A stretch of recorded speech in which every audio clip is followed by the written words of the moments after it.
اور تلخیص ہوئی اس کی 25 نمبر کی. یہ جو میں نے تلخیص ساری کی ساری آپ کے سامنے میں نے لکھی ہے، یہ جتنی بھی تلخیص بنتی ہے یہ آپ لوگ دیکھ لیں کہ یہ تلخیص کے ٹوٹل الفاظ ہیں 197 197. اگر ہم اس کو اگر ہم 3 پہ تقسیم کر لیتے ہیں تو ہمارے پاس میکسیمم جو ہے وہ 66 تک الفاظ آئیں گے. لیکن جو بات اصل میں آپ کو سمجھانا چاہ رہی ہوں وہ یہ ہے کہ اب یہ علامہ اقبال کی میں نے اتنی بڑی عبارت لکھی اور اس کے اندر ایک یہ شعر بھی آ گیا سمجھانے کا، اور یہ اس طرح کا پیرا لکھنے کا آپ کو مطلب یہ ہے کہ جب تلخیص ہم کر رہے ہوں گے تو ہم نے نہ شعر کا مفہوم بیان کرنا ہے نہ ہی ہم نے شعر لکھنا ہے. اس کے اندر جو محاورے استعمال ہوئے ہیں، جو مرکبات استعمال ہوئے ہیں، جو تسبیحات استعمال ہیں، جو استعارہ استعمال ہے، کوئی بھی چیز استعمال ہے تو وہ ہم نے لکھنی اس کے اندر نہیں. ہم نے کیا کرنا ہے، اس پیرے کو 1 دفعہ 2 دفعہ 3 دفعہ پڑھنا ہے.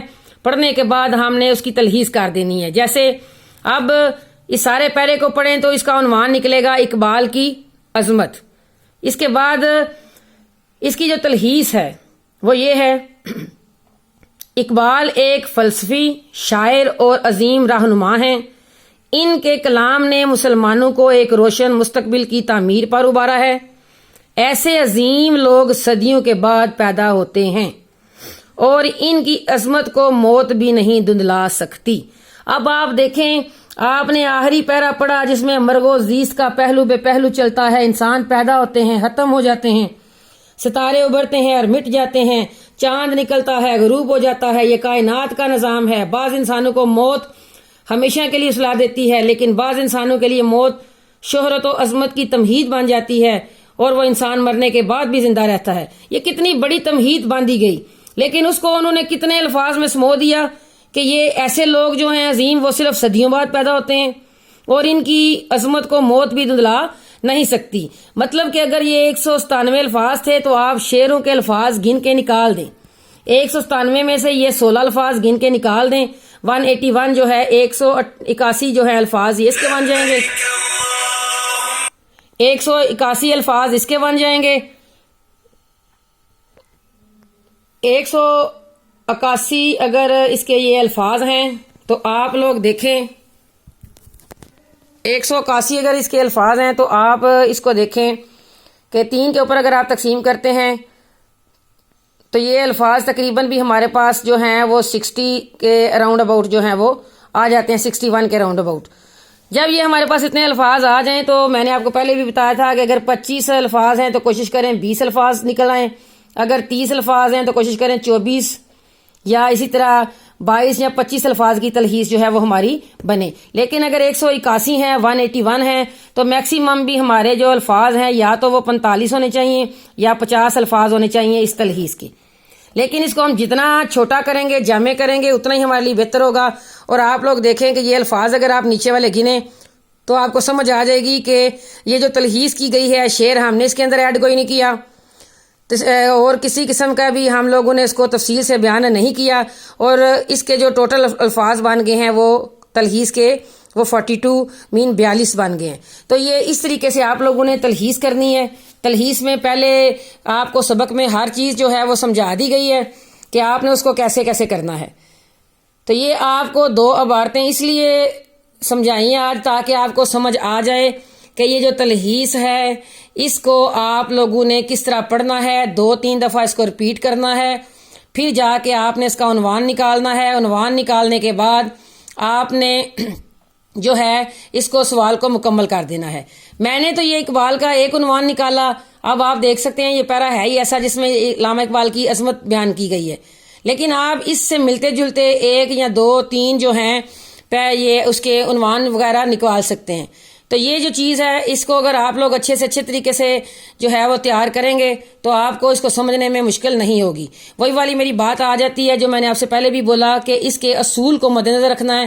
اس کی اگر آپ کو صحیح سمجھ آ جاتی ہے تو تلخیص کرنا مشکل نہیں، کیونکہ تلخیص کے لیے کوئی عبارت جو ہے وہ کسی کتاب میں نہیں دی جاتی. یہ کہیں نہ کہیں سے کسی جگہ سے بھی جو ہے وہ آ سکتی ہے.